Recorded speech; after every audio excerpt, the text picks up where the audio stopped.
Personal injury is basically when someone gets hurt through the negligence of someone else. Anytime you have an auto accident case, someone did something wrong, because when you're driving on the road, you're not supposed to hit other cars. So either running a stop sign or and broadsiding someone, or a very common one is everyone stops for a red light and the car comes up and didn't notice the traffic was stopped and hits a stopped car from behind.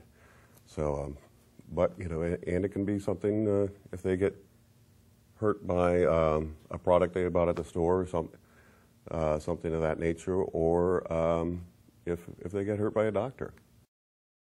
My name is David Swanner. I do personal injury law, which is basically when people get hurt. The slogan that we put on our cards and on everything is helping injured people. So basically anytime people get hurt, we can help them with that. Do a lot of workers' comp in addition to that.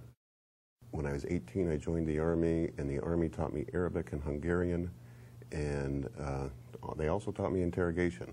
I stayed in the Army for 7 years, and I taught interrogation for 3 years, but that was back when we followed international law. There was none of the beatings or tortures or anything back then.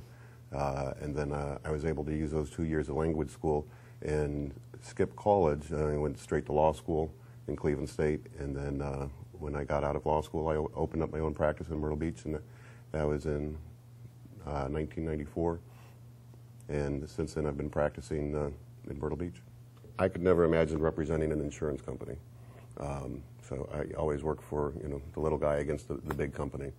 With the law, you're dealing with people and human situations and facts, and there's no such thing as a perfect case. There's always going to be some bad facts there, and it's a tremendous learning process, not just the mechanics of questioning people and how do you put on a case, but the emotional dynamics of the clients, the witnesses, the other side, and how you put together the story in a compelling way to maximize your good facts and minimize your bad facts. So I've been doing this for 15 years and go to state, regional, and national seminars and conferences on a regular basis, and there's no end to the learning. When I take on a client, I consider them one of my people, and something bad happens to them. To me, I consider something bad that happens to me, and that I don't stop fighting until we make it right.